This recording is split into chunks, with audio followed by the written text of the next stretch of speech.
Hey everyone, Mr. Toast here. Just a quick reminder that you can watch the podcast live and interact with us and other viewers on twitch.tv/convictedtoast. I also wanted to mention that we have a Discord server where you can ask us questions and make suggestions about the podcast. Link in the description. Enjoy the episode.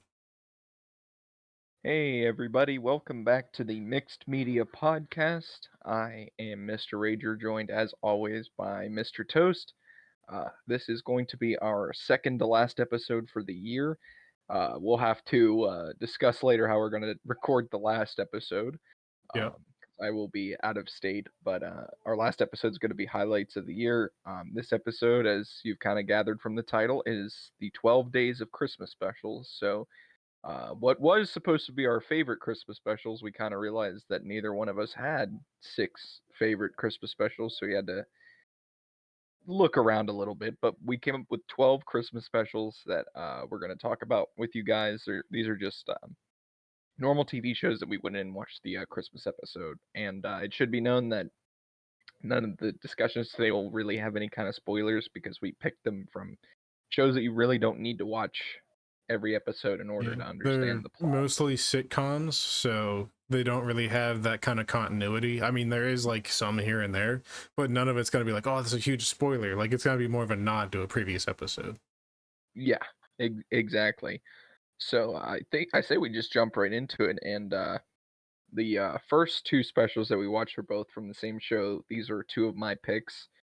I had picked the Red Dot from Seinfeld and Festivus from Seinfeld.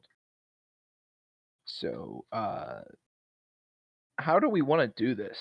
I know we kind of said we talked a little bit about talking about the show for a little bit and then Yeah. getting into the specials. Yeah. Seinfeld. If you haven't heard of Seinfeld, I don't know what you're doing. I don't know what you're doing wrong. Um, no, I'm just kidding. Seinfeld is a sitcom series. It was huge in the '90s. I would argue it's still pretty big today. Uh, I'd say it's probably one of the biggest sitcoms of all time in regards to like its viewership. yeah, I can agree with that. At the time of its finale, it was absolutely huge. I think it was something like I'm gonna actually Google it because I'm kind of curious. Finale viewership. But we kind of wanted to talk a little bit about the shows themselves before we just went straight into the Christmas specials. Um, this is going to be a little bit different because we're not doing like a complete like how we normally do a full breakdown of everything from the episode and then we discuss it. So we're changing it up a little bit. Yeah, so trying to think of how I want to. It's just weird because I'm like introducing Seinfeld, which is not something I thought I would do.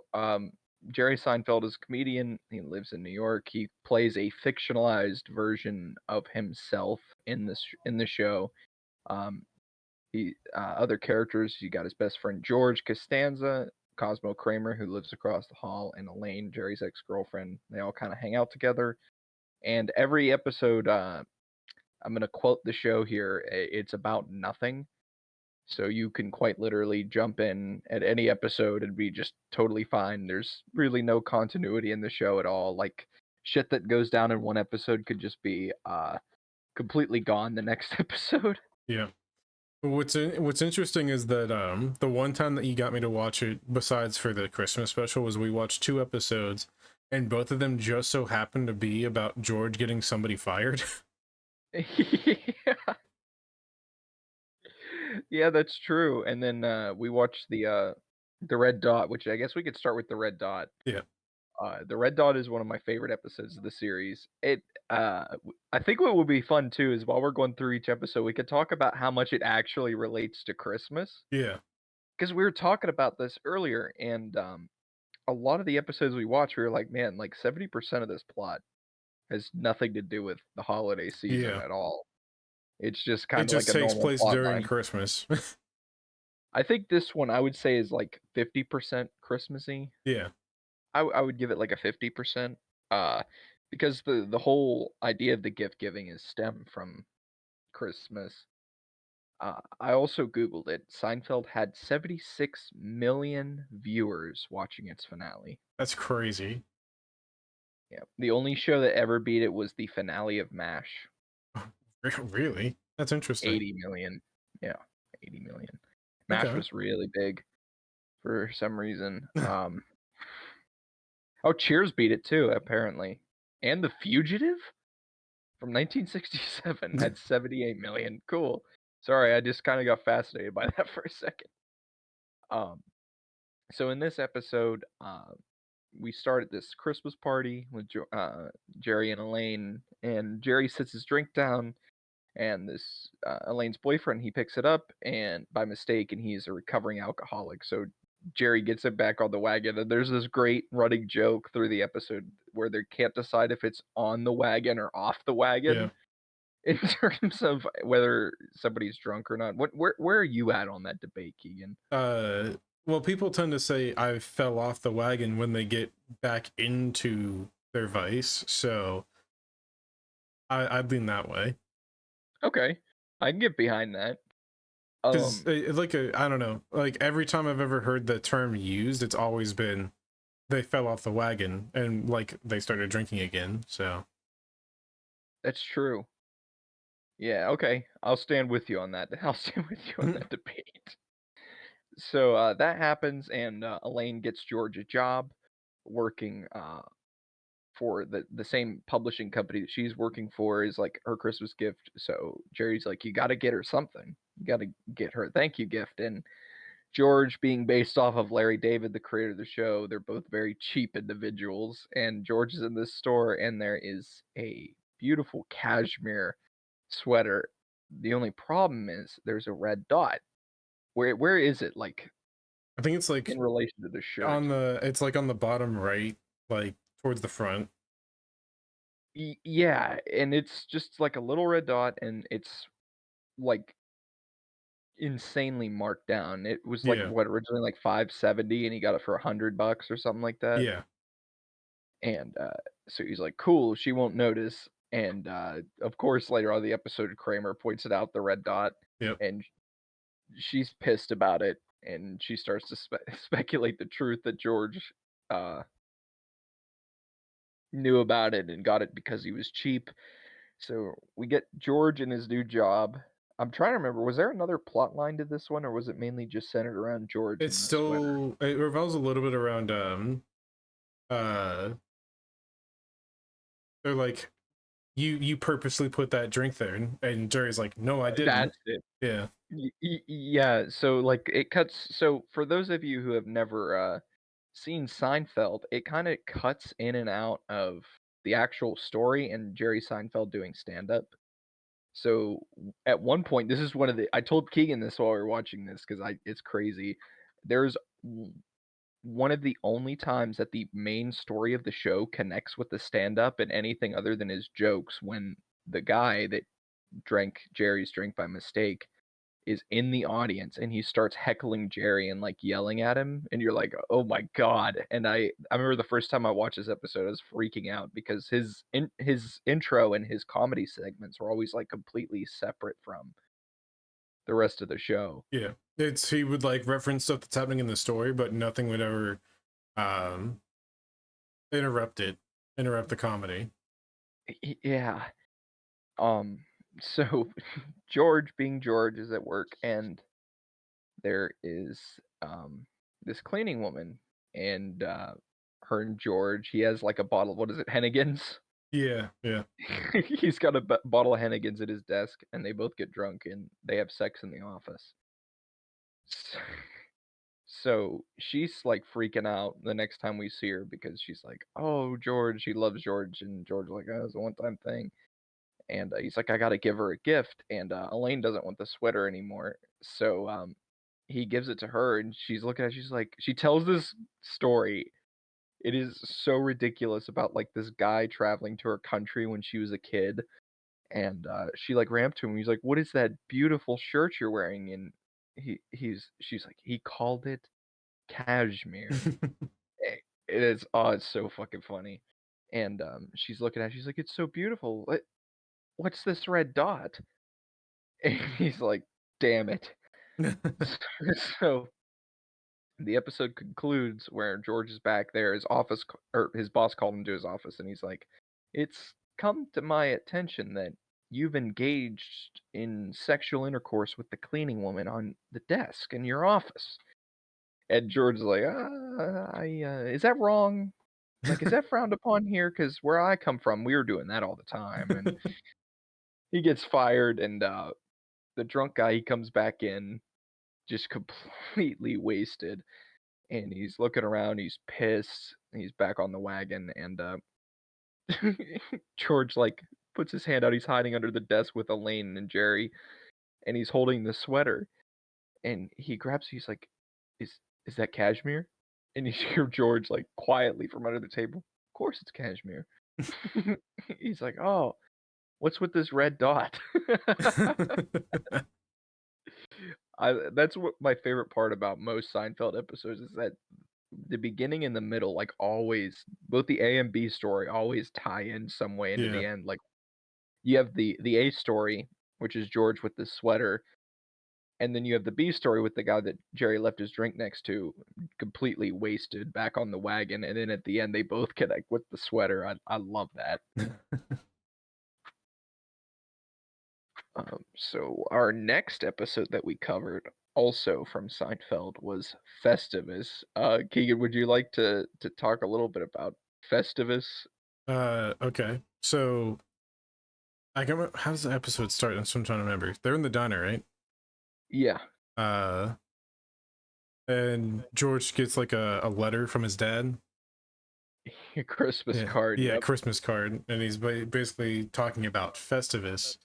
And Elaine, of course, is like, "What's Festivus?" And Jerry starts explaining the whole thing as basically George's dad got like fed up with the normal holiday traditions and created his own holiday. uh, it's If, such a bizarre concept. if you want, I could talk a little bit about the Festivus traditions. Yeah, yeah, go ahead. So there, instead of a tree, he puts up a pole. Um, Everybody has to attend the dinner, which it includes the airing of grievances, where you talk about the problems that you have with the people in the room. There's the feats of strength, which we never really see what that is, except for off screen we hear, "Quit being a baby and fight your father." I think that's like the only. His mom's like, "You can take him, Georgie." I don't think I'm forgetting anything. Am I forgetting any other Festivus traditions? I don't think so. I think it's just the three, right? Yeah. Um, I would argue that this episode is only like 35% Christmas, whereas like the last one was 50. I wouldn't even say 35. I'd say it's like closer to 25. Yeah, I can get behind 25. We'll meet in the middle at 30. Okay. We'll meet at That's what 30. we did with the podcast start time today. Yeah. Um, so it actually doesn't start at the diner. It's at Tim Watley's Hanukkah party. We forgot to talk about Tim Watley. Oh, yes. So Bryan Cranston, famous for his role as Walter White, plays a dentist in the series named Tim Watley. Remember, because Elaine gives that guy her phone number, but it's a fake number, Yeah, that's right. and so the A story is, I would say the A story is Elaine with that, and she's trying to get her free sandwich, wasn't it? Yeah. She had a card with, yeah, she Yeah, so it purchased was 20 free sandwiches. yeah, the 24th one was free, that's right. And then we kind of have a C plot in here as well with Jerry and his the girl he meets at Tim Watley's party. Yeah, I can't remember what all. I'm trying to remember what happens with her. Her name was Gwen. Oh, it was the The Two-Face. switcheroo, yeah, the Two-Face. Yeah, because she would like sit. So Jerry, the C plot in this episode is Jerry gets with this woman, and in different lights, her looks completely change. Like, it looks like a completely different actress. Yeah, like she'll go from like looking really like made up and like makeup and everything, and then it goes where like the lighting changes, and then she's got like these massive bags under her eyes. There's no makeup on. It's completely different. Yeah, and he wants to, like, eat with her only at the Monk's Diner, but at this, like, very specific booth in the diner where the lighting is just perfect. Yeah. And, I love when Kramer, like, runs into her, and, it's her like, she's unattractive, and he's just like, "Ooh, yow." And he's like, "You're, more attractive than, Jerry's girlfriend, I think." Or he says, I can't remember what. She's like, it's Gwen. And he's like, no, you're not. Oh, yeah, that's what it is. She's more attractive than your girlfriend. Yeah. Um, and, she starts thinking what Jerry's cheating on him because of that. I Yeah. can't remember. Okay. That's what I thought. The B story in this, I would say actually, I would switch them around, and I would say Elaine and Jerry are the B and C, and the A story is Festivus. Kramer with the Festivus with Kramer and George in the bagel shop. Yeah. The really only holiday thing in this is, like, the last 5 minutes, really. Yeah. A big thing about it too is like it completely comes out of nowhere where Kramer gets his job back, and it's like we've been on strike for what was it, like 8 years or something like that. Yeah, 8 years, and nobody down there even recognizes him. They're like, Yeah. It's Who like are the you?" strike is off. I'm going back to work.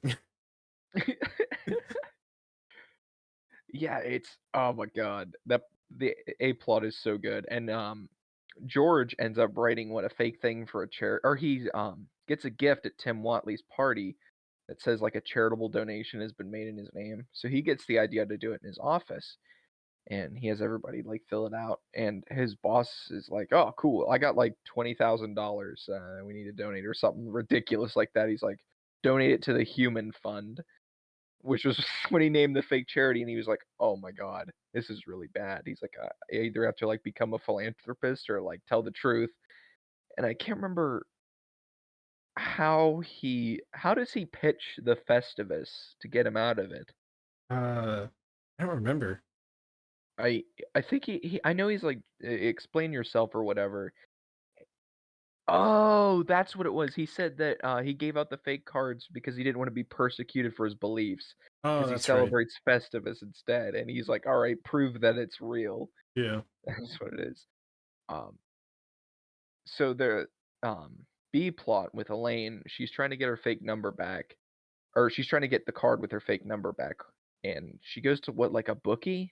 Yeah. It's like a betting place, and, because that's apparently where all of her calls have been going the last few years, and, whenever she gives out the fake number, she uses the same one. Yep. They're like, "Oh, Elaine Bennis, we've had a lot of people call for you." And, she has to give them her number, and she decides to give them a fake number, and she gives them the number of the bagel stand because she doesn't want the 2 creepy guys in the betting shop Yeah. to give her phone The calls. best So thing is that she's she doesn't even like the sandwich, but yeah, it's no, a free sandwich. yeah, she paid what? Like, let's just say the sandwiches are $7 a piece. She bought 23 of them. That's $161 to get a $7 free sandwich. Even if they're $5, that's ridiculous. Yeah. Um, so Elaine's, like, kinda staking out the bagel shop waiting for the call, and, she finally, like, gets a hold of I think the guy's name is Steve, Yeah. I think and so. she goes up to him, and Kramer sabotaged the steamer in the bagel shop, and, like, her Elaine's makeup is running all down her face, and it's really funny because it kinda mirrors the other, the C plot with, Jerry and Jerry's Gwen. girlfriend. Yeah, and how she looks at different lights because Elaine looks awful here with her makeup running and everything, and he gives her a fake number. So we finally end on the Festivus, which is the actual,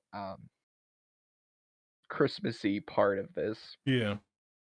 and, they all are there, and, the clerks from the betting shop call Kramer asking for Elaine, and he brings them and Gwen. Everybody's there, and Gwen sees Elaine, and she thinks that that's Jerry's ugly girlfriend Yeah. because Elaine looks terrible. And Jerry's like, there's this really funny moment where Jerry's like going after her, and he goes, "Oh!" when when he Not the sees her best in a lighting on the different light. porch. Yeah, not the best lighting on the porch. So I love George's dad, the actor. A little bit of trivia. Frank Costanza, the actor, he was originally supposed to be kind of meek and not loud at all. And Estelle, his wife, was supposed to be really loud, and he was supposed to be kind of quiet. And they went through like 30 or 40 different people, and they couldn't figure out who was going to be Frank.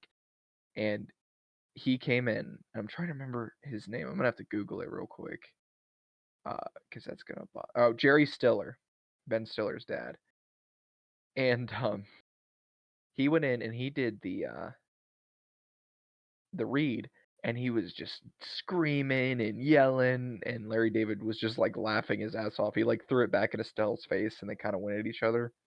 But he is so perfect just because he is the embodiment of ridiculousness. Yeah. Like in this episode, whenever he's talking to them about the Festivus traditions, he's just like screaming, and he's like, I got a lot of problems with you people, and you're gonna hear about them.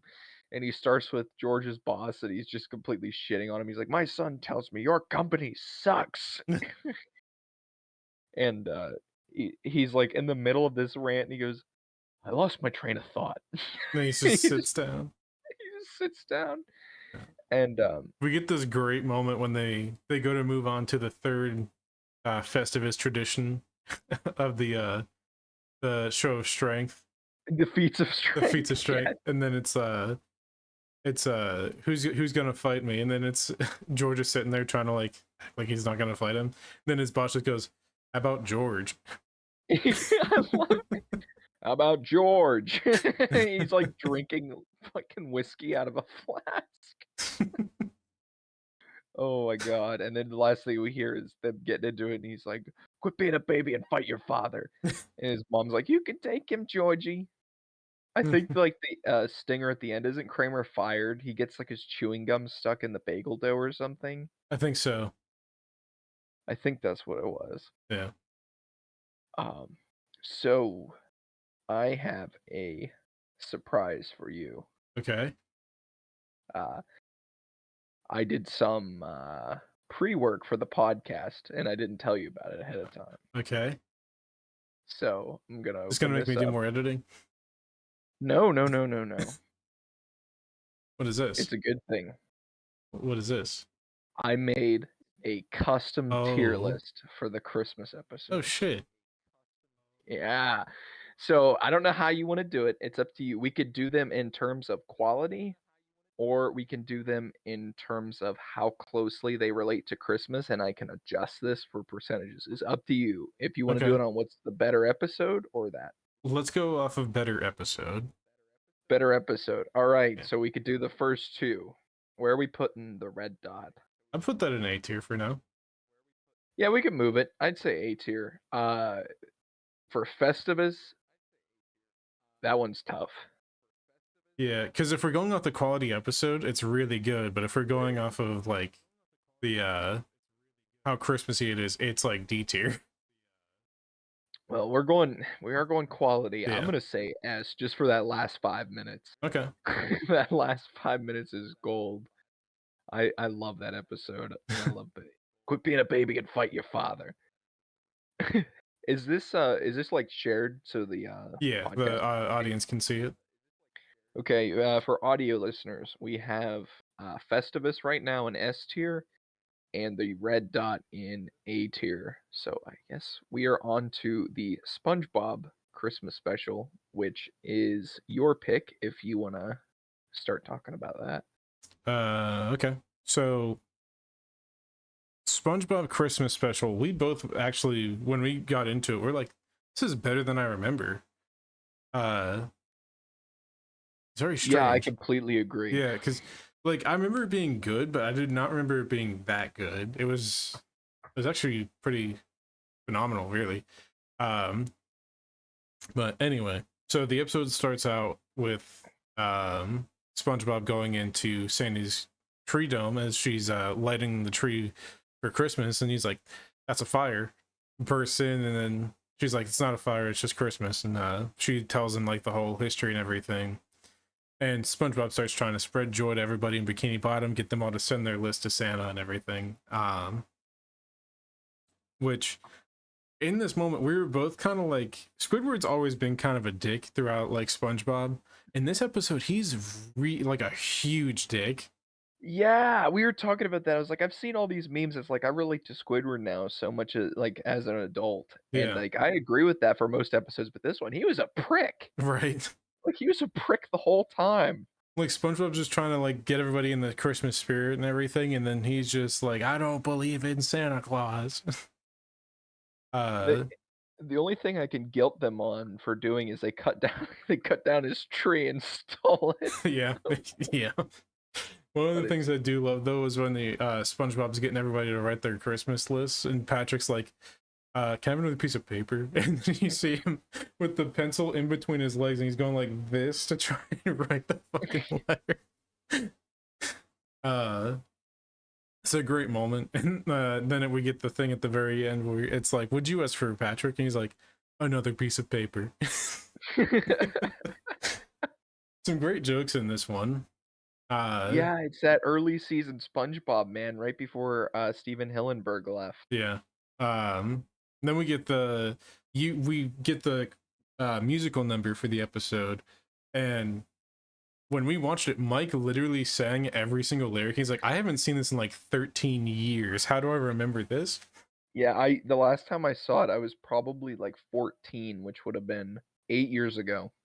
Yeah, I haven't seen it in 8 years, and I remembered the lyrics perfectly. I haven't, like, looked up the song, nothing, I was just singing along. I was like, "That's crazy." right. Um, but as we go through the episode, everybody stays up all night waiting for Santa, who unfortunately never shows up. So Squidward is like, I'm right, I was right, being a real dick. And he even like takes a picture of SpongeBob who's like about to burst into fucking tears. Yeah. He's like, ah, look, Bikini Bottom's first Christmas. um then SpongeBob's in a really depressed mood, starts taking down all the Christmas decorations and everything. So Squidward, goes back into his house, dresses up as Santa, and starts giving out gives SpongeBob as a gift for Christmas. Then everybody else in town starts showing up, so he gives away basically everything in his entire house. And then we get the reveal at the end where he gets a letter, opens it up, and it's from saying, he's like, thanks for all the good help this year, as you see Santa off in the distance going off. The funniest thing was the fucking Santa starts like whipping his head around and everything. We're just like, what the fuck? And we looked it up, and it was it a writer? Yeah, Yeah, it was not an actor, it was somebody who just, like, worked on the show, they just, like, talked him into doing it. yeah, it was great. That's the um second time they've done that, they talked that guy into the Makeout Reef. yeah, That yeah, was a writer too, I'm pretty sure. yeah. But as far as like SpongeBob as a show, this was a fantastic Christmas special. And I'd say it came out during SpongeBob's best year, which was season 2, if I'm not mistaken. Yeah, I think, anything before, like, season 5 is really good SpongeBob. Yeah. um But yeah, overall I'd say, like, as far as Christmas goes, like, I don't know how Christmassy this is. I'd say it's pretty damn close to I'd say, like, 100%. 100%. I Yeah. mean, the whole plot is Christmas, Yeah. Christmas songs, it's the episode would not exist without Christmas. I think it's mainly a lot of the sitcoms that we'll get to that have Yeah, that don't really relate to Christmas per se. This was 100% Christmas. and, I just wanna say as well, the Patchy the Pirate wraparounds, if you guys have never seen Yeah. SpongeBob, sometimes there's a character called Patchy the Pirate. He's in live action instead of animated. He'll come in and talk about, whatever pertain it's usually during a special, isn't it? Some kind of Yeah. special he comes in, Yeah. and, it was cool. I remember that wraparound segment with the cookie dough and everything because Patchy, like, fucking dies. Yeah. Patchy literally eats the entire thing of cookie dough, and then uh he comes up, he's like, what did you do? And then you see his entire body just fall off. Yeah, his whole body falls like, detaches from his head is hanging. I'm pretty sure we were watching that. I quoted Jeremiah, and I was like, "He's fucking dead." Yeah, Like, that kills somebody. it's But great. yeah, it is a very good episode. The song's really good. The story's really good. I like how Squidward like gives away like everything in his house, Yeah, like trying to make amends. yeah. It's very sweet. And the gift that SpongeBob gives him as well, the wooden clarinet that's like carved, and it plays at like it plays a Christmas song when you press a button. It's great. Yeah, it's very sweet. I'm gonna pull up the tier list. I'm feeling a hard S for this one. Yeah, I agree. We'll have to go back in at the end and Edit it up, see what we got. yeah, see what we got where. So I guess the next one to cover is Red Sleigh Down. Yep.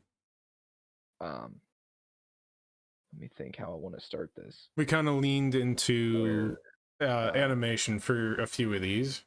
So uh we have a my camera's not turning back on. oh, Hold on. that's awkward.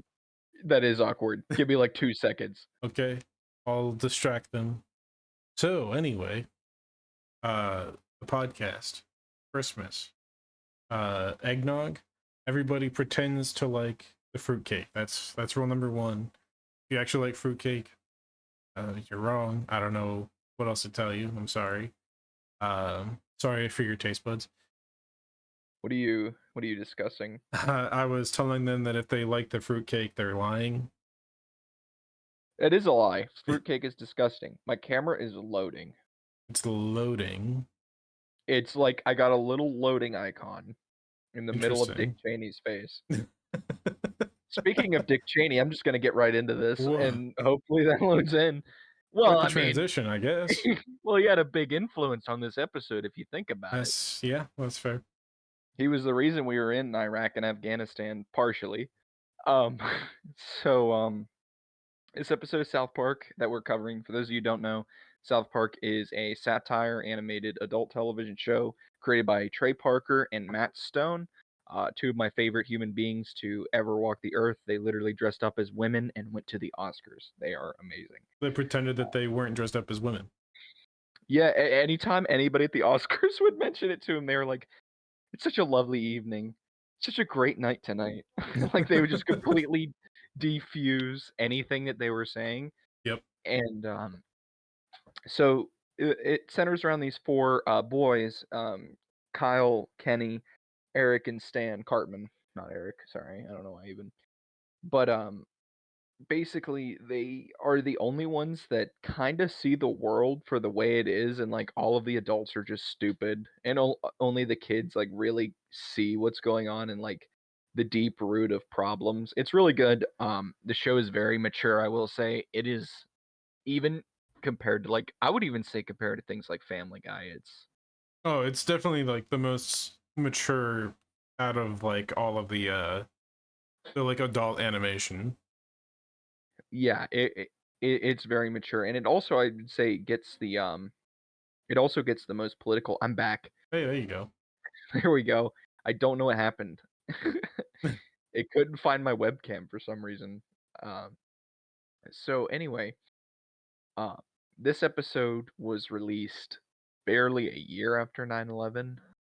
For historical context, it's called Red Sleigh Down.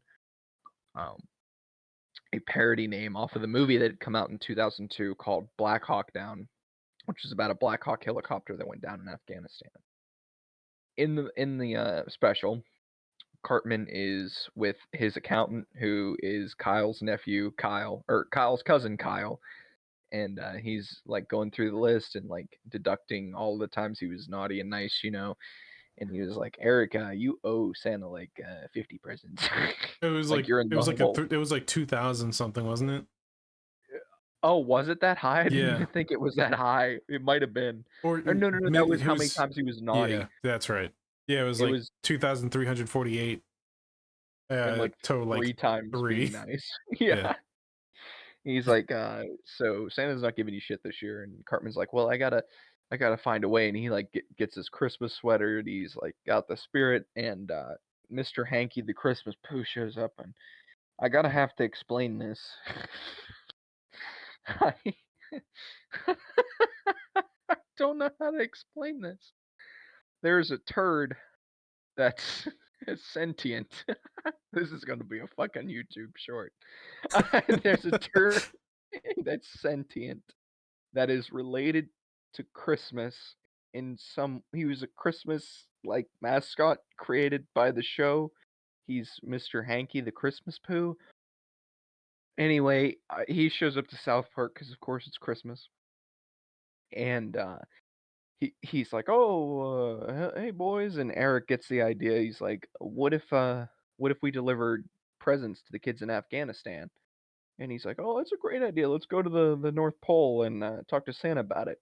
And the B story of this episode is Jimmy, a character in the show who has a little bit of a speech impediment. He is singing the 12 Days of Christmas for the entire town of South Park, and that is the entire B plot, and I'm not exaggerating.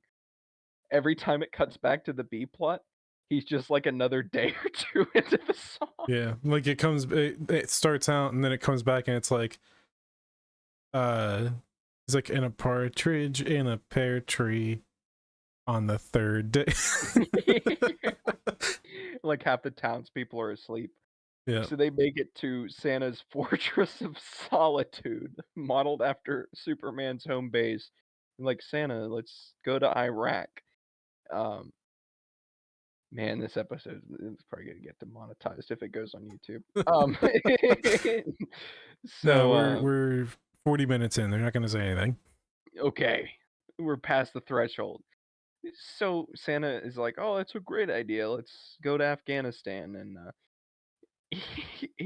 they go over there. Is it Iraq or Afghanistan in the episode? I I can't think it's remember. Iraq. Is it Iraq? Oh, I'm gonna look it up because I don't want to be wrong That's fair. on that. I don't want to like keep saying the. It is Yeah. Iraq. Okay, so this is right when we were like making the decision to invade Iraq because we said Saddam Hussein had weapons that Yeah. we did not possess. We're it's going to get a little not really controversial, political, yeah. It's gonna get a little political. Some of the other ones that we're going to talk about too also lean into like religion, so there's that too, but yeah, we should have started the episode off with like, hey, this is gonna have some political messaging and yeah. some religious themes. I mean, it is a Christmas. That's kind of a given a little bit Yeah. there. That's fair. So Santa's flying over Iraq, and a couple of members. I'm not sure what group they're supposed to be a part of. I'm not sure if they're supposed to be Al Qaeda or if they're just Iraqi military. I don't know. Group. Yeah, they're a group in Iraq, and they shoot Santa's sleigh down. They kill, they kill all of his reindeer, and they're like, "Oh my God, red sleigh down, red sleigh down!" And they're like get in contact with Santa, and he like looks down, and he's like, "Both of Santa's legs are broken."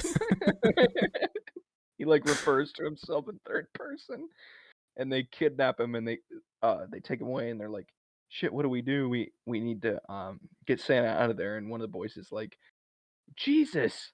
And so they leave, and I can't remember if I told you or not, but I was like, yeah, I can't remember if I told you, but he's like an actual character in South Park. Yeah. Like he just like exists in the town. He just kind of hangs out there. So they go to find him. Meanwhile, it cuts back to Iraq, and Santa's getting tortured. And they like, one of the guys comes in. He's like, "You're gonna tell me something today, my man." And he's got like this battery with jumper cables. He hooks it to Santa's junk, and it's so funny, the line delivery from Matt Stone and Trey Parker. He's like, "Not Santa's balls."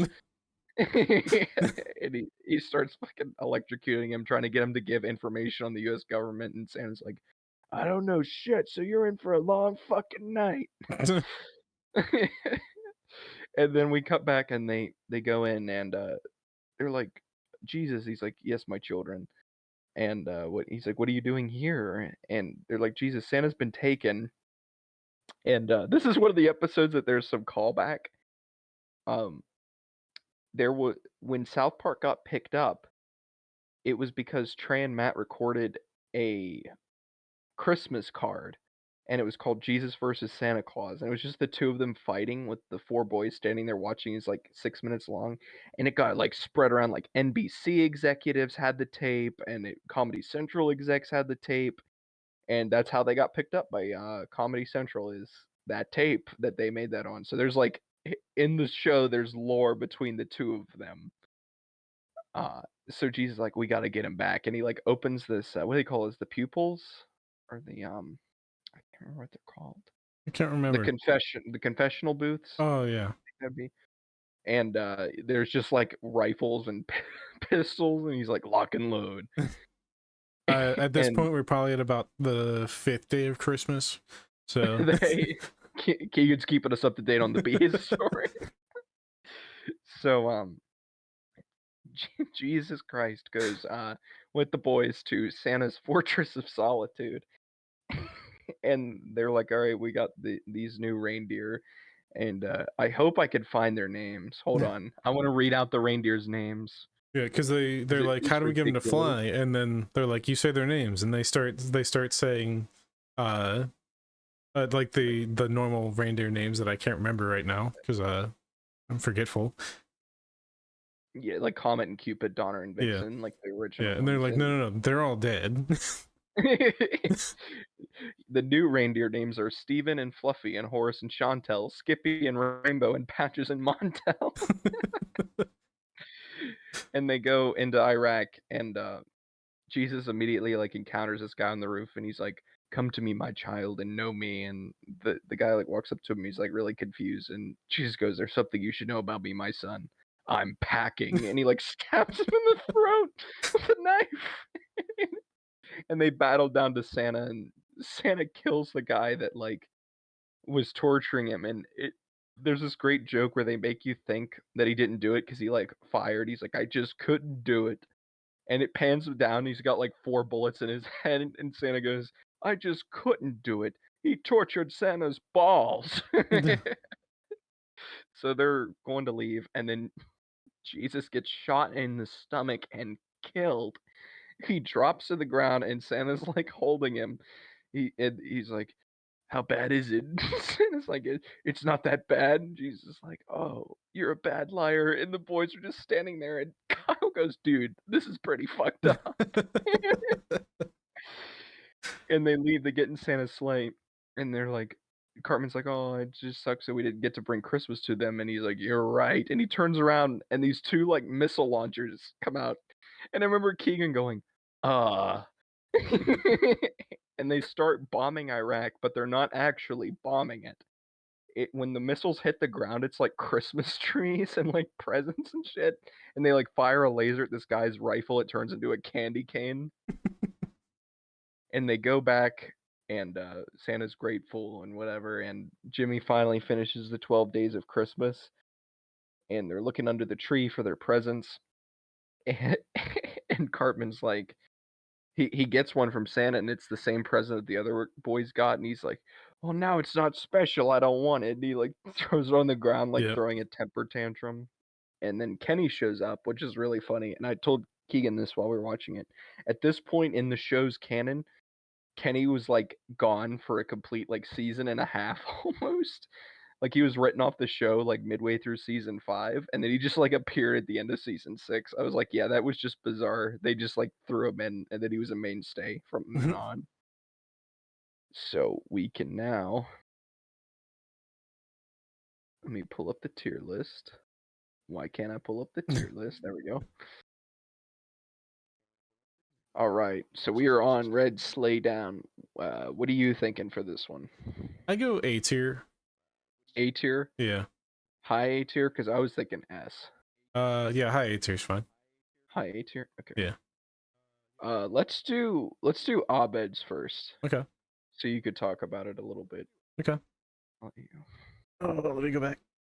Okay. So Abed's Uncontrollable Christmas is the third Christmas special of what's up? We forgot to say how Christmassy that episode of South Park was. I just remembered. It's like 90. I would say like 90, 95. Yeah. Pretty much the whole thing. With you got that like 5-10% that's the political stuff. Yeah. Okay, you're good now. Sorry, I just didn't Yeah. want to forget. So Abed's Uncontrollable Christmas is the I believe it's the season 3 Christmas special for Community. It starts out with Abed and everybody, you know, getting lunch in between classes, and Abed offhand mentions that they're all stop motion, And they're all like, Abed, what do you mean we're stop motion? He's like, we're all stop motion for the holidays, I'm assuming. And they're like, that's concerning. And they force him to go see the school's psychology teacher. And he's like, this is interesting and profitable because he can he can take notes and be like, look at this basket case I've got. We should mention this takes place in a community college, like Yes. for adults mainly. I mean, all community colleges are for adults, but this main group, they're all in like their 30s, right? I haven't seen Uh, very much of the show. so a few of them are like early 20s, the others are like mid 30s, and then we have Pierce who is like in his 50s, Okay, 60s. I don't remember however old Chevy Chase Chase is was at at that that time. time. Yeah. Gotcha. Yeah. But they're going through, and he's like, this is super profitable. And they kind of, they're like, if we don't like solve this issue, they're gonna kick you out of college. And so they devise a plan. Britta is like, okay, we're gonna like do a Christmas. The meaning of Christmas is in the study room where they traditionally hang out throughout most of the episodes. And he's like, all right, I'll head over there. Turns out that the guidance or the psychology professor's there again, and he's like, yeah, I'm a Christmas wizard, and we're gonna figure out why this is happening. He's like, I can see that. They start flying through space, and they're like, there's Planet Holly and Planet Jolly, and there's Planet Abed. And he's like, that's London. And he's like, whatever. They get there, and throughout this, we're trying to like, he starts like kind of associating things to all the friends for like holiday themes. So we get Jeff, who turns into Jeff in the Box. Britta Bot. They all get like turned into different things. My favorite has to be Teddy Pierce. It's just Pierce but a teddy bear. That's my favorite one too, just Chevy Chase in the body of a teddy bear. I Yeah, love that one. yeah, it's great. But the psychology professor's like, all right, we need to go to the cave of frozen memories to try and track down what's going on. So they start going through. They start losing more characters throughout it because they're starting to be like, this isn't helping Abed through the therapy, and then they're like, all right, get rid of them if they're not helping. My favorite has to be how Jeff goes out because they have humbugs. They're attracted to sarcasm. He just starts being super sarcastic, and they like eat him alive. And all that's left is this box with just his like upper skeleton in it, and then just crumbles into a pile. They go through the cave of frozen memories. The professor's like, I can see my 10th Christmas, and Abed's like, I can't see your 10th Christmas. And he's like, what do you see? He's like, I see my house in what is it, Islington, Somewhere in England. yeah, it's something like that. And he's like, I see the plaster, I see my mom there, and I'm reading Paddington books. She got me Paddington every year. We get this huge breakdown because he's like, where's your dad? Your dad should be there on Christmas. And he's like, we don't know where he is. We never know. Mom won't stop crying. And he like runs out. He just leaves. Super depressing. Comes out of nowhere. Yeah, it really, I was not ready for that, Yeah. especially from John Oliver. Yeah. And then they're like, all right, I'm gonna just self-destruct this entire ice cave. We're getting out of here. They get on a train, leaving Britta behind in the process. And then we get the reveal as to why everything's in claymation. Well, we get the reason, we don't get the reveal as to why just yet.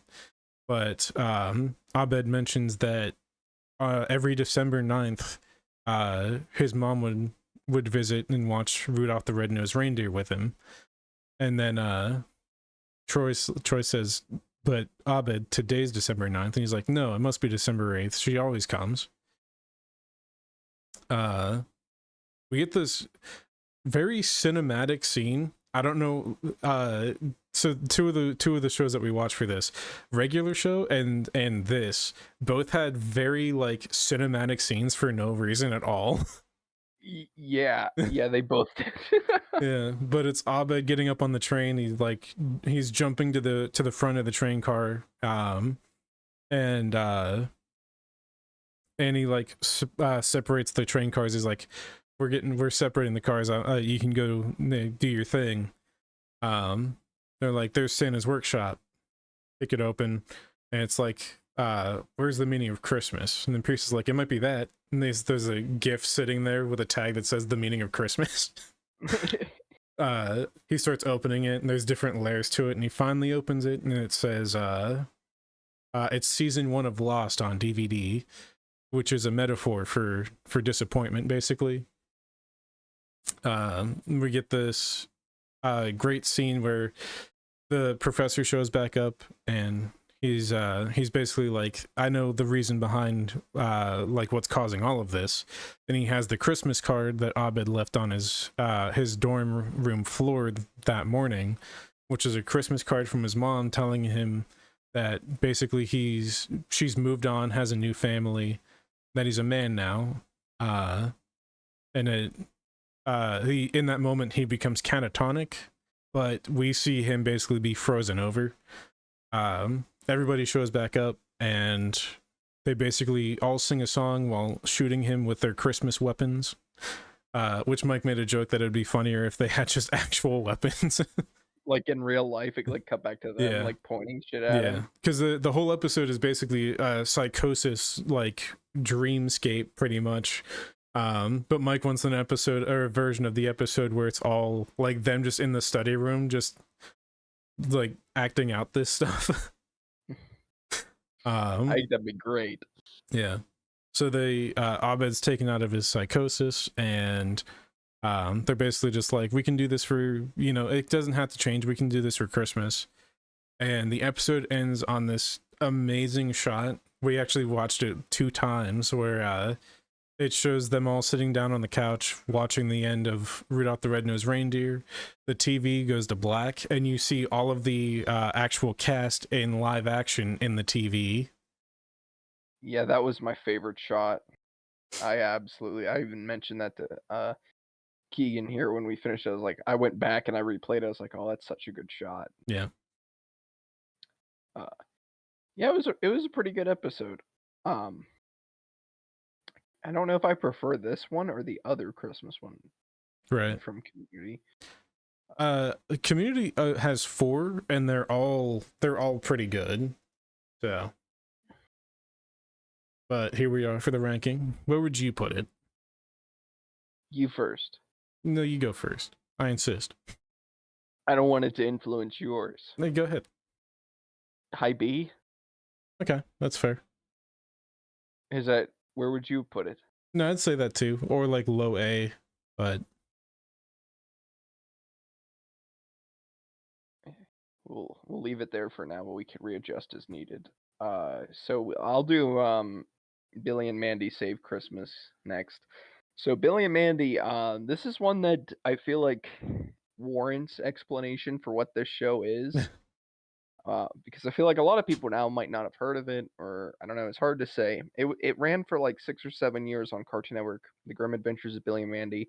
Looking back on it, it was really dark that Cartoon Network allowed them to have a show like this. yeah. It's about these 2 kids, Billy and Mandy, and they befriend death, like the actual Grim Reaper. I wouldn't really they- say it's friendship. It's more of contractually obligated. Yeah, I don't know. They kind of can become buddies a little bit. But yeah, they basically the Grim Reaper loses in a it's a limbo contest with Yeah. them. He loses a limbo contest over the soul of Billy's hamster, and he becomes like permanently attached to them. So this Christmas special is really fun.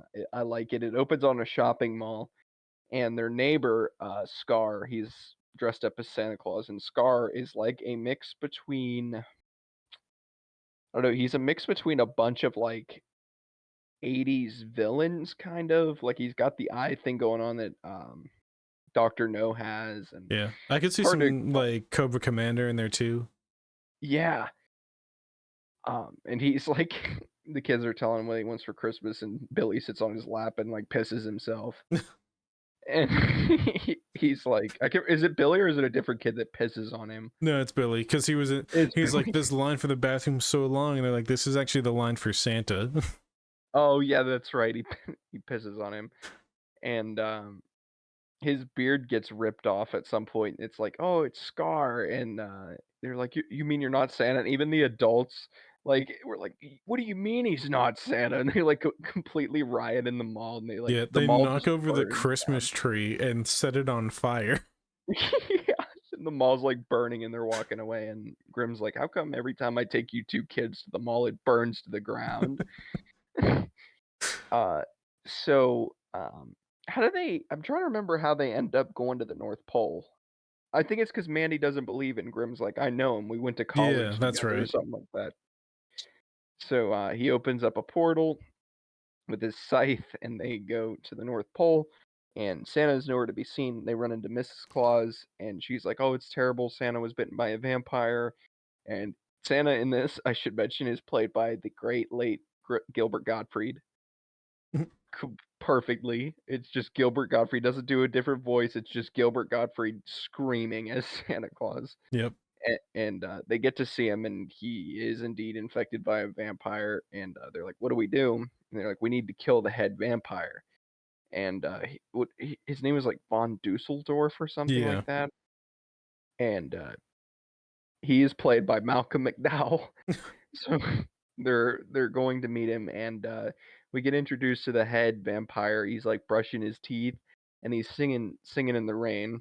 And I told Keegan when we were watching this, I was like, "The scene is really fucked up for it to be on Cartoon Network because Malcolm McDowell was in A Clockwork Orange, and if anybody knows anything about Clockwork Orange, he is doing some very, very, very despicable things while he sings that song in the movie, and they had him singing it in Billy and Mandy. So they break in and like they spill like water on his floor. I think it's like from when they come in from the window. So they broke the glass, so he's like Yeah. sweeping it up. Oh, that's right. And it's like wet. And he's like, "Do you know how long it takes to get these stains out?" And they're like, "Did you bite Santa Claus?" And he was like, "No, no, no, no." And they were trying to figure out who did. They're like, "Well, if we kill you, he gets put back." He's like, "You don't want the head vampire. You want the head vampire." They're like, "Well, who is the head vampire?" And we get the reveal a little bit later on that it's Mrs. Claus. Santa married a vampire, Yep. and she's pissed because every year, she has to do, like, all the work around the house, and Santa pretty much, she says, only works 1 day a year on Christmas Eve delivering presents, and, like, every other day he's just sitting in there checking his list. He's like, "Nice, nice, naughty, nice." And, so she was pissed, and she bit Santa and turned him into a vampire, and, they need to find a way to, like, kinda bring him out of it, and all the elves are like bats. And I can't remember. It's Billy finds this thing. It's like break glass in case Santa's turned into a vampire, Yep. and it's his hologram of Santa, and he's talking about like what to do. Isn't it? I can't remember if it's a song or is it Milk and Cookies? Because I know Mandy sings, but I can't. It's milk and cookies, yeah. So he's like, you want to start with a like half scoop of baking soda, stuff like that. So Yeah, he's literally just giving them the directions to make cookies, yep. and he gives them to Santa, and he eats them, and he returns back to normal, and they're all just kind of sitting there at the end, and Mandy's like, "Well, you guys are just gonna, like, sit together? I mean, she turned you into a vampire," and Santa's like, "Mandy, you don't understand." He was like, "I gotta be a better Santa Claus," and all this shit, and Malcolm McDowell is there as the head vampire, and, I think that's about it. Yeah, so basically she's like, I only did it because I wanted more help around the house, and basically the head vampire is so like he's like a neat freak, so he just becomes like a little maid for him.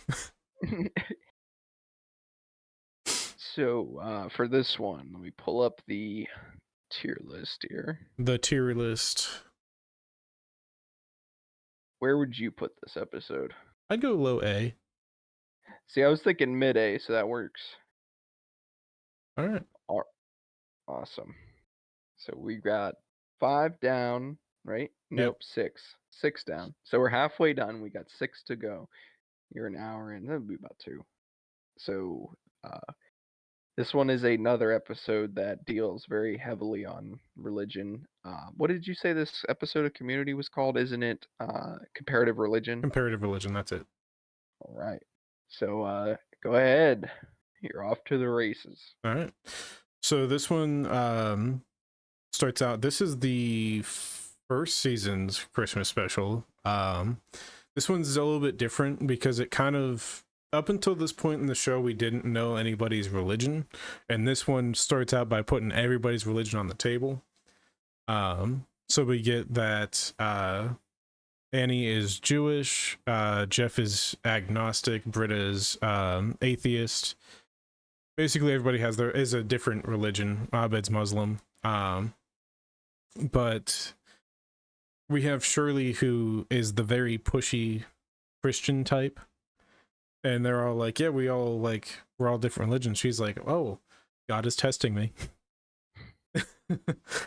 But basically, there's this bully character that starts off, and Abed grabs cookies for everybody at the table, and he's like, hey, give me a winter doodle, which from what Mike and I determined, a winter doodle is basically just a snickerdoodle, but it's been cookie cuttered into a Christmas cookie.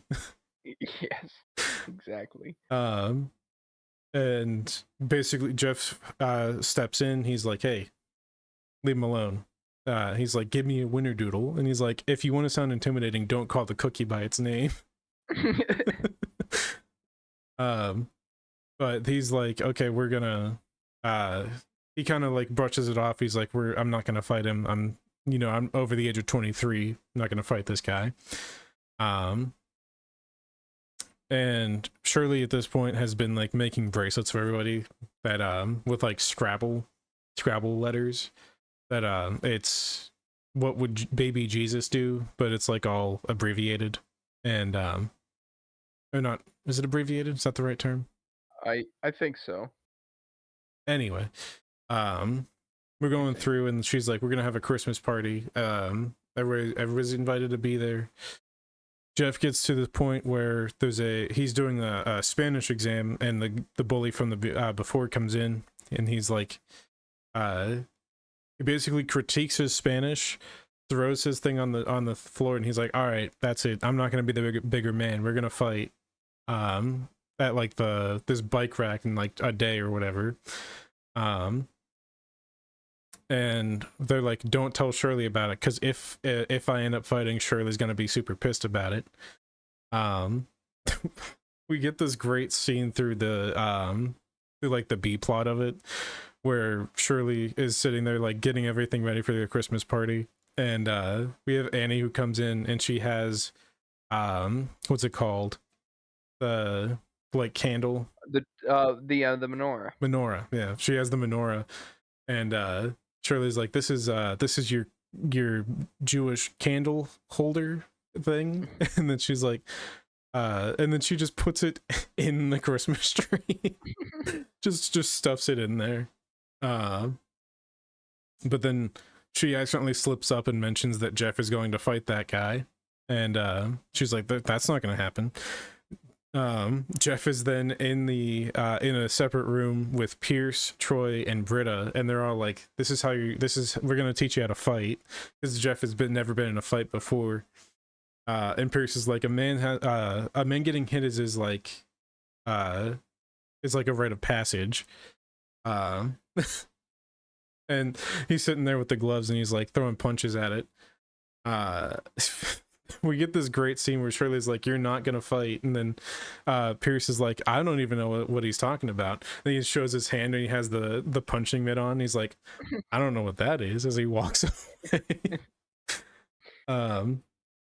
So basically Shirley's like, Shirley basically claims that Jeff is dead to her because he's going to fight on Christmas, despite the fact that it's December 10th.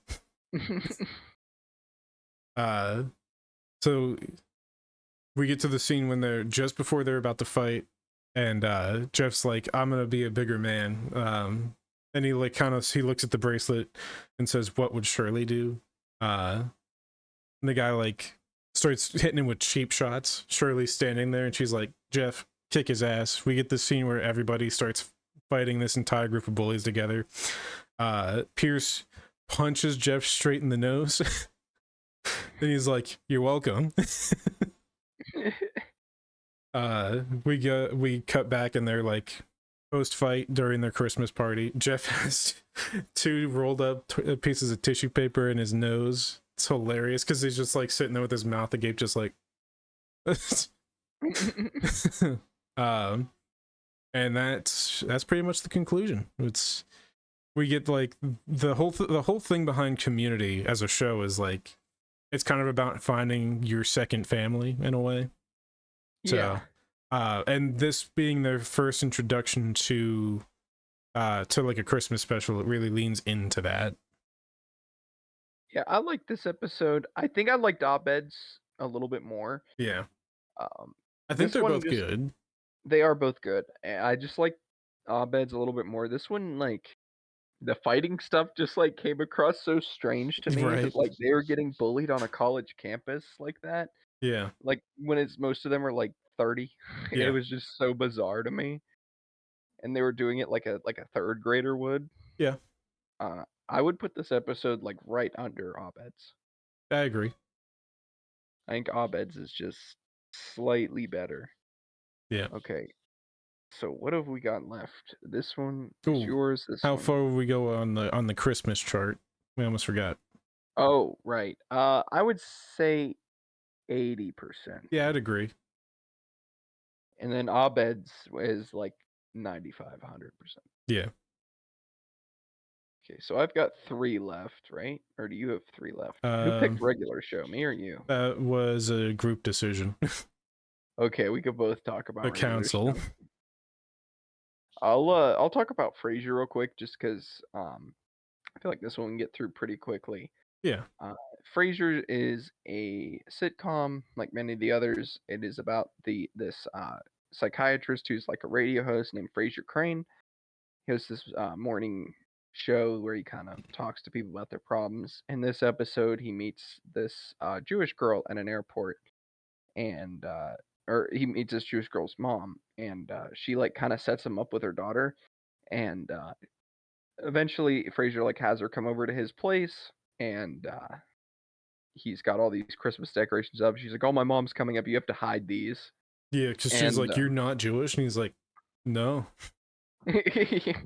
so they have to hide them. It's really funny because like the dog like comes around the corner and he's like freaking out because it's got like antlers on him. Yeah, it's wearing a full-on Santa costume.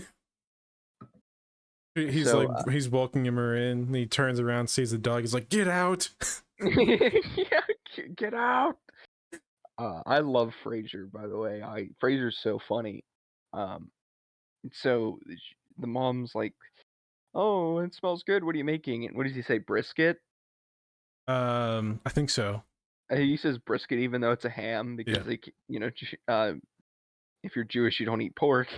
So he's like, "Oh, it's a brisket," and there's all kinds of shit like that's threatening to jeopardize his plan. Like his brother Niles like shows up dressed as as Jesus, isn't he? Yeah, there's 'Cause a like a Christmas play thing that they're putting on, and one of the characters, one of the actors gets like injured or something like that.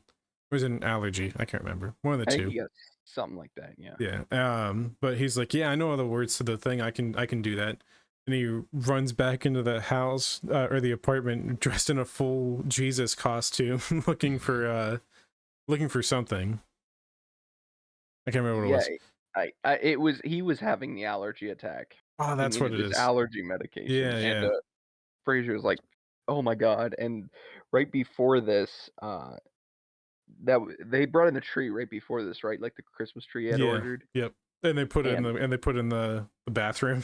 Yeah, his Frasier's dad who lives with him, he's like, "All right, put the tree in the bathroom." And they're trying to hide all the Christmas stuff in the bathroom, and then Yeah. they hide Niles in the bathroom. I And love when they're the I love the tree delivery guy. He's like, where should I put this? And he's like, most people put it in their living room.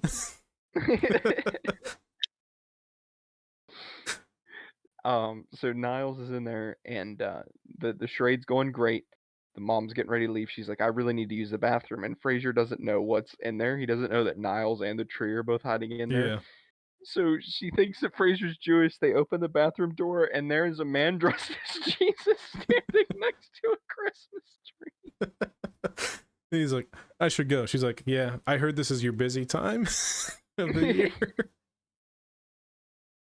And her and her daughter get into like a huge fight because her mom's like, "I don't care who you're dating, it's as long as you're happy." And then they like hug and leave, and Fraser and his dad like they try to do that same thing to like get through some of their problems. They're like screaming at each other, and then they hug it out, and they're like, "This didn't work."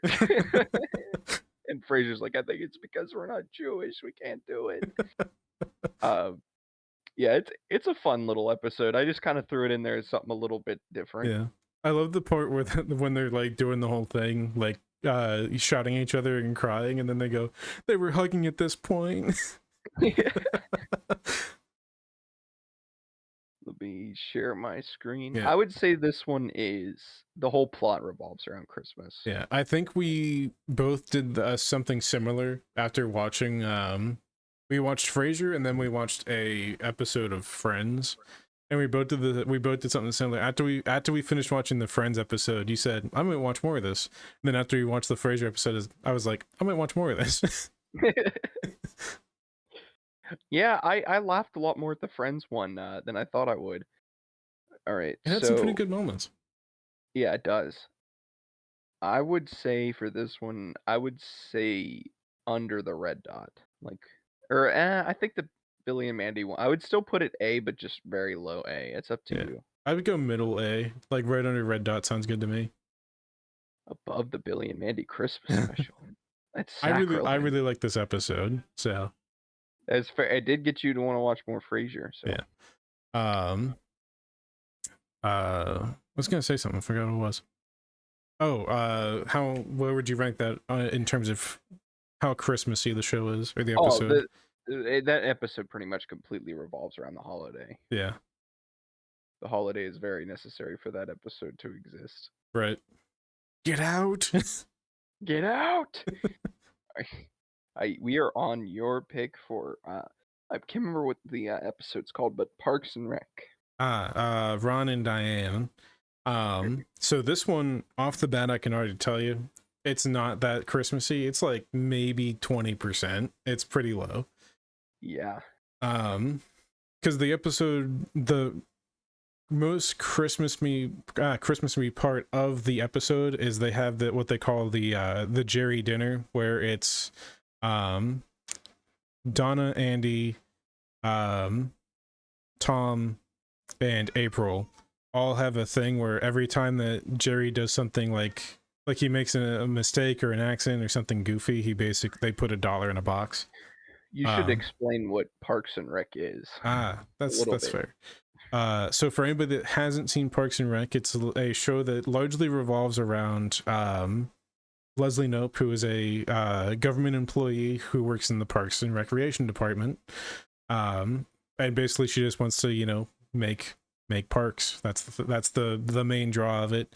But the cast of characters around her, like Ron Swanson, who do not like, Ron works in government, but he is a libertarian, so his entire purpose of working in government is to slow down the government. And then we have all the other characters that, like, some of them are just there because, I mean, I guess at work in government, just do that. They don't really have the same aspirations as Leslie. But to get back on topic for the episode, the Jerry dinner is basically funded by every time Jerry makes mistakes, somebody puts $1 in. And I think by the end, when they first start talking about it, they're like $518 or something like that, just from that year alone. Which, if you think about that, Imagine making 518 mistakes in a year that like somebody laughs at.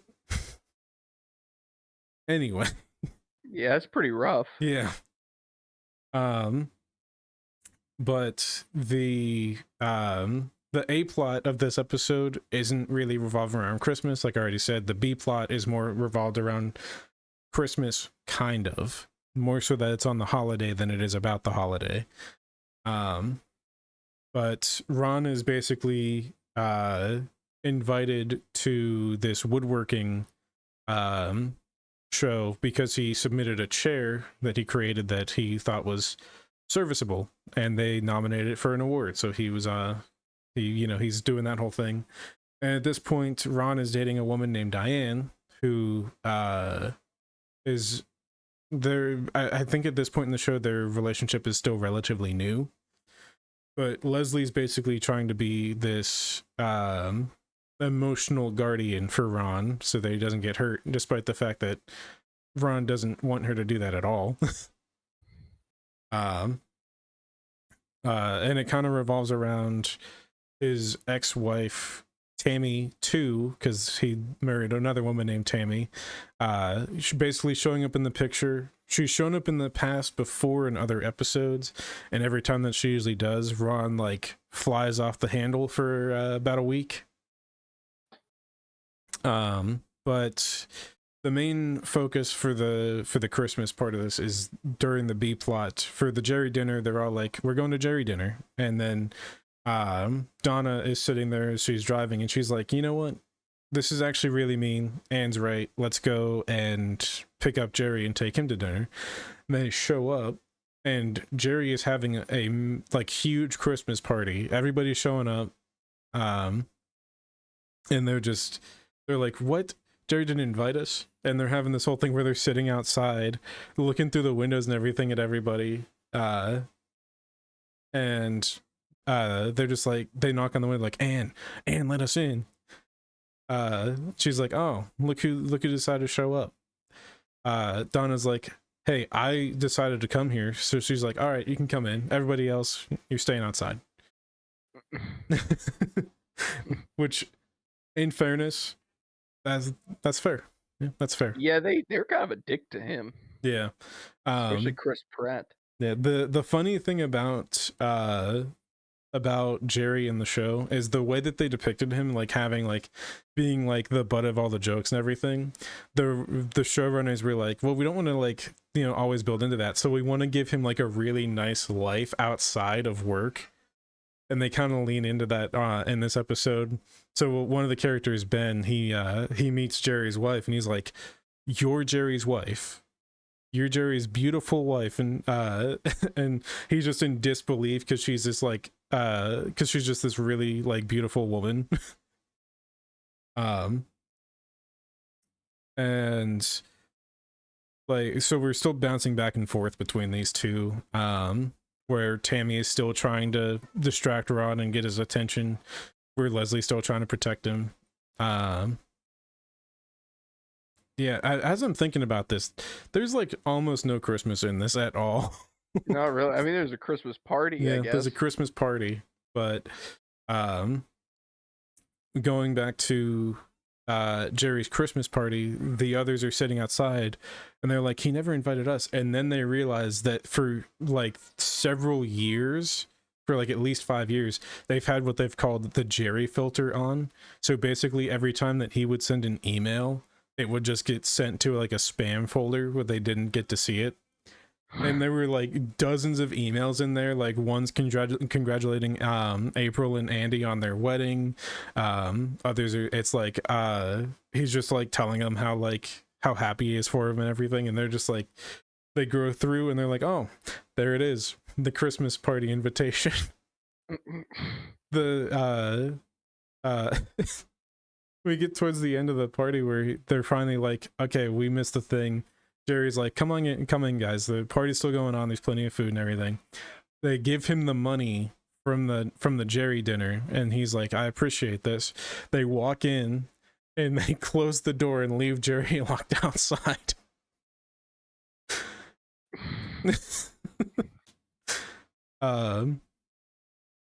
But just to wrap up the A plot, Leslie basically distracts Tammy until Ron gets to leave.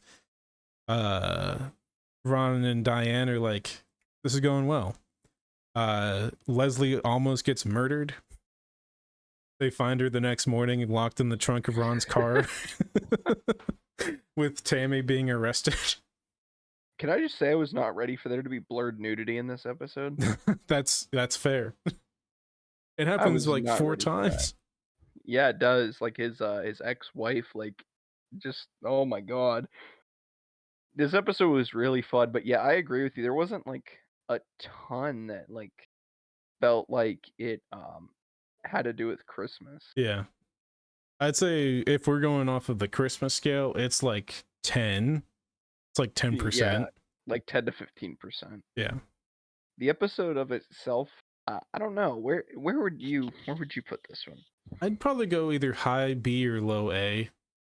Because I enjoyed the episode itself. It's pretty good. I can go high B. I'll go high B. So now I get to talk about the Christmas armadillo, and I'm gonna warn everybody you're gonna have to jump in because I don't remember like anything from this episode except Okay. laughing. So basically, Ross, for those of you that don't know, this is an episode of Friends, the one with the Christmas armadillo. Friends is a TV show. It kind of like came off the back of Seinfeld with like the sitcom genre of just like a bunch of friends kind of hanging out. And in this one, Ross, who's one of the friends, he has like it's his son, right? I haven't seen very much of the show. Yeah. Yeah. Uh, Basically, and he's like I have my son for this Christmas. and he wants to teach his son about Hanukkah, and he like goes to get a Christmas outfit, and they're all picked over, and they have an armadillo costume. So he goes in and he's telling him he's like the Hanukkah armadillo, right? Or the Christmas armadillo, and he's there to tell him about Hanukkah. And Matthew Perry comes up and he's dressed as Santa. And they end up Santa and the Christmas armadillo end up explaining to the boy Hanukkah. It's a really sweet moment between Matthew Perry and Roz. I can't Yeah. remember Chandler. Chandler. Yeah. That's We his also get Joey who pops in as Superman. name. Yeah, Joey pops in dressed up as Superman, and I love when one of the characters walk in at the end and they see like the three of them standing there, and they're like, "Oh my God, is it the Easter bunnies?" There's a B plot in this episode where Monica and Rachel. See, this one is one that I feel like you do kind of have to like know the context. Friends feels very It's more connected. linear. Yeah, Yeah. it's not like Seinfeld where you can just throw in anything and you're like, "Oh, this is great." And the episode was great, but it was just like I didn't really understand the dynamics. I didn't understand like why Monica was moving out. I don't think it really matters, but basically, um, Phoebe is giving her gifts. She's like trying to get her annoyed with Joey. She's giving Joey these gifts, like a set of drums and a tarantula, like trying to annoy Monica, and it's not working. And they kind of just like have a heart to heart. They decide that it's best if they go their separate ways. I didn't really care much for the B plot. No, it wasn't that great. However, Chandler's with the bribing is pretty good. Yes, and I love the holiday armadillo. So the holiday armadillo is just so ridiculous. Yeah. Uh, so I'm just gonna pull this up. I don't know what else to say about this one. Yeah. It's honestly, I think it's probably one of the better ones, to be honest. Yeah, and we just don't have like anything to say about it. Yeah. I don't know, because they're so like I don't know, it's so like in the moment that you kind of have to just watch that one for yourself. Yeah, it and it might be even better with more context. I'm sure, like what's going on in the show. But the holiday Yeah. armadillo is fucking hilarious, and I love that they tried to like kind of like we had said earlier, religion's a big thing. So I really liked that they tried to like tie Hanukkah in like Yeah. that and have him explaining it to his son. I really liked that. So let me pull Hold this up. up here. I gotta pull it up. Okay. Okay, so where are we at? This one? Yep. What are you feeling? I'm feeling somewhere in the A's.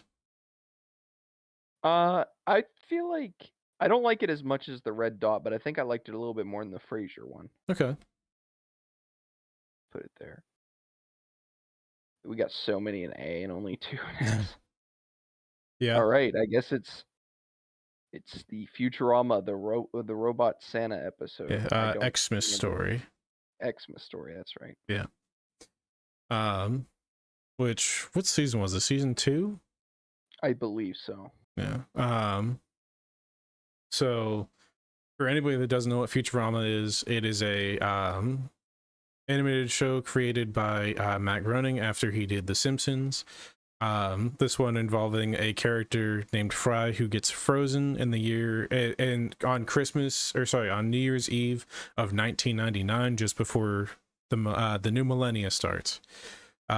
He's frozen and wakes up 3,000 years later, meeting a cast of different characters like his future nephew that named Professor Farnsworth. He meets a new friend named Bender, who is a robot who is designed to bend metal. It's his whole thing. But meeting like the whole cast of characters and everything, and he goes through this moment where right before he was frozen, he was tired of like everybody in his life. He was upset with like his girlfriend broke up with him. He was upset with his parents, his brother, all that. And when he freezes, he's like, all right, finally, I'm free of all of them.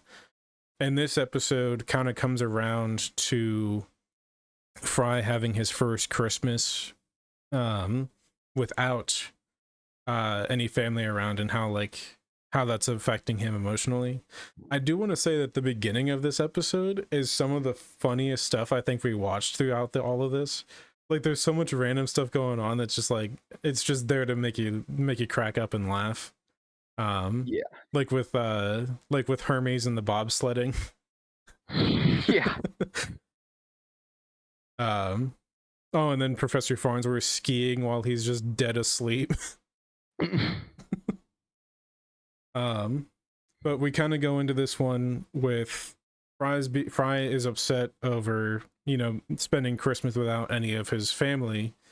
And Leela is also just as upset because she was an orphan who didn't have normal Christmas. She didn't grow up with any parents or anything to do that traditionally.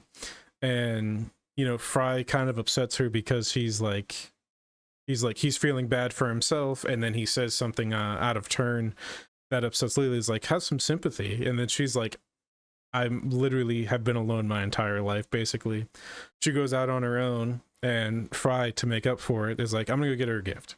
And they're like, all right, just be back in before sundown. And he's like, why before sundown? They're like, because of Robot Santa Claus. He's like, oh, Santa Claus comes out. And they're like, no, Robot Santa Claus will find you and kill you. Because he was created in 2808, if I remember correctly, and basically his the parameters to determine if somebody was naughty or nice were like cranked up way too high, so he basically everybody would be naughty. Right. Yeah. So Fry's going out to get a Christmas gift. He ends up buying this bird for it's like $500. And the bird gets out of the cage. He's going after it to catch it. Nearly falls to his death. But fortunately, Leela catches him and pulls him back in. She's like, you didn't have to get me a gift. And he's like, fair enough. So they start walking back to the Planet Express building, and Santa Claus shows up and starts trying to gun them down. There's something about the like absurdity of Santa Claus, like a robot Santa Claus trying to murder you. That's just, it's very bizarre. It is very bizarre. I agree with you. But some of the comedy in this episode is really good. Futurama always had like a good balance of like comedy and like kind of being like those real moments. Most people remember if they've watched the show. There's like 2 or 3 good episodes out there that you'll be like, this is a pretty good episode, and then you cry at the end. So but Santa Claus is coming after them. The bird that Fry bought flies in front of a missile that's coming straight at Fry and Leela and takes the rocket for him. How did they stop Santa? Oh, they get Santa and they like lock him in the chimney with there's like a gigantic safe door that they put him behind, and they then have the bird that took a rocket for them for Christmas dinner. Overall, I really enjoy this episode. It's one that I can like recall vividly most of the time. Whenever it comes to like Christmas, I'm like, that's one that pops into my mind. Pretty often when I was thinking of episodes to cover for this podcast, it didn't pop up until like I was like, how many what do we have? And then it finally popped in. I'm like, how did I even forget about Xmas Story? It's a great episode. Yeah, it was really good. And I've only seen like a dozen or two episodes of Futurama. I haven't seen like the vast majority of it, and it was really funny. I Yeah. had a great time with it.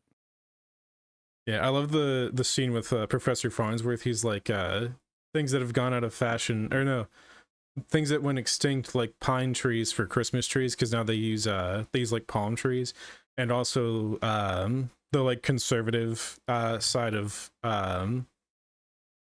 not what is it, modesty, the modesty, and he just takes off his robe and he's just completely naked.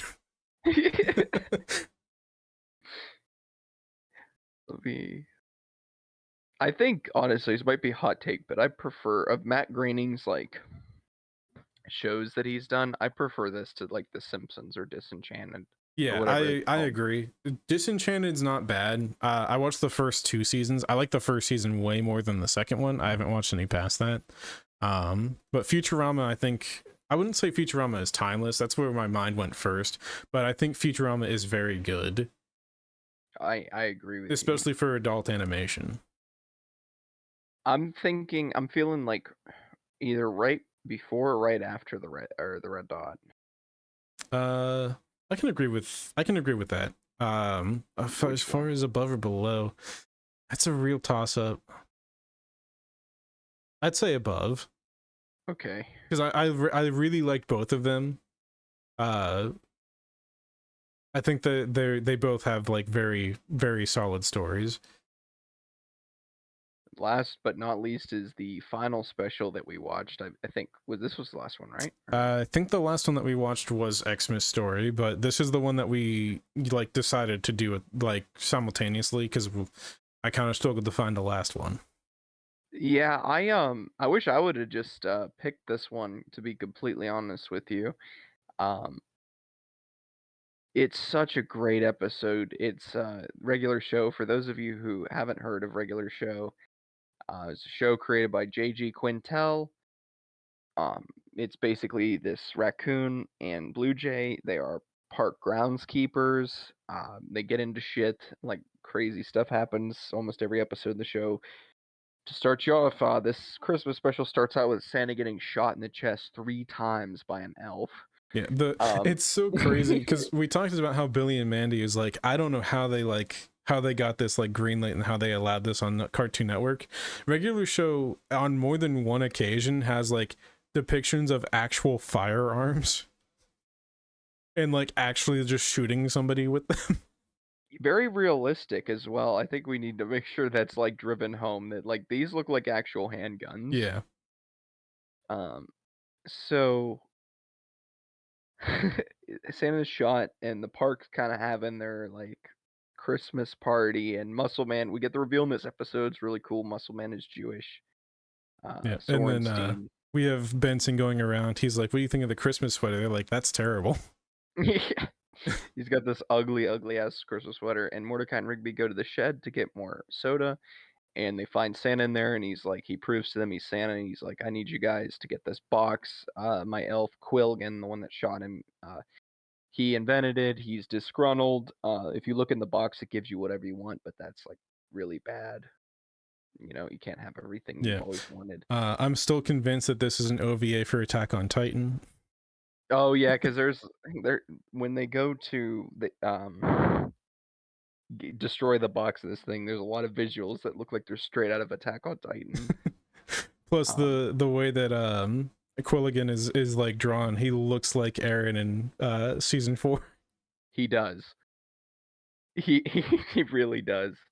Um, so basically, they're like, okay, they get the other guys in the park on board. They go to this rival park that, again, I don't want to get too into it for podcast because it's like lore in the show. But there's this vending machine that runs it. His name is Gene, and he at They first Gene. they get Oh, good. caught because Rigby tries to like just take the, or like he tries to move the nose on a snowman, and it triggers an alarm. Yeah, and Gene comes out and he thinks that they're trying to prank them again. And it's revealed when the base is like being swarmed by Quilgan's men that it is not. It is in fact real. Santa's real, and Gene's like, "All right, let's take you to this cave." And they go to this cave, and there's like a bunch of trials that they have to do. Like one of them is just like a lot. I'm like babbling. A joke that I really like is at every trial it's like in the form of a riddle, Yeah. except for one. Like it's the one that Pops deals with because each of the characters kind of like show off their strengths in a trial, and Pops is this bear, and instead of a riddle, it's just like fight a bear. Yeah. Wrestle this bear. And so they do these trials. One of them's like Muscle Man doing Dance Dance Revolution. One of them is Benson. He has to play Pinball. pinball. That's right. And the last one is Pops wrestling a bear. I don't think there's any more trials, is there? I think that's it. So they all go to throw it in there, and it's really funny because the path to get down there was destroyed, and Quilgan's waiting for them in front of this lava pit where they have to destroy the Christmas gift. And they're like, "How did you get down here?" He's like, "I used the stairs," and it's like exit to the top of the ride. And he like points a gun at them, and they're like, Benson's like, "Whoa, man, he's got a gun!" Like, give him the present.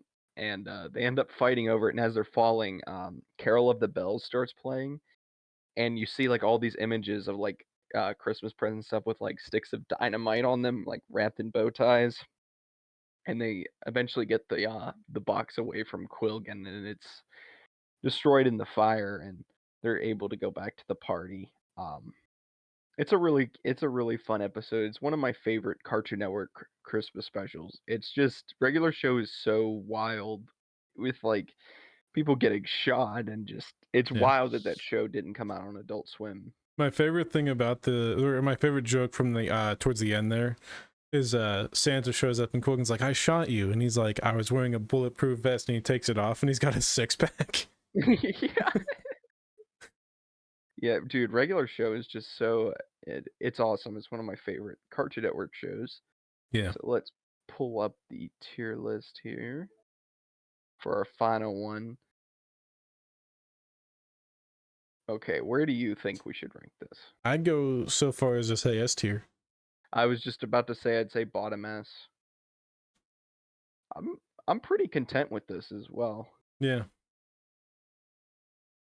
Um, but yeah, that concludes, I guess, our 12 days of Christmas specials.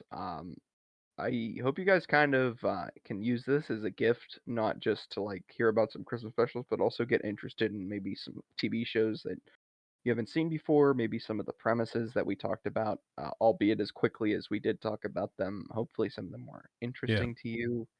Additionally, if we didn't mention a Christmas special that you enjoyed, for our YouTube listeners, please give us a comment. Tell us what Christmas special you really enjoy. Yes, please do. Uh, it always helps to get you guys' suggestions and your feedback on our episodes. Audio listeners, thank you again so much. Visual listeners and all other platforms, thank you so much for listening to the podcast. We should have one more episode in 2023 for you, just going over our highlights of the year. Yep. How we're going to do that episode, I'm not sure. We'll figure it out. Yeah, we'll figure it out. But in Worst the case meantime, scenario, Mike just sounds terrible because he's yeah, using like worst a case phone. scenario, I just sound terrible. But Imagine you're just walking around with like just your phone in your hand, recording yourself the entire episode. I'm like in a Walmart. But thank you guys so much for watching. This is our 16th episode. It's crazy to think that we've come this far already. Yep. You guys are the reason that we keep doing this, and I can't wait to see you in the next one and to see all of you in 2024 and to see what it has to hold. Thank you, everybody. You all have a fantastic night. Take care.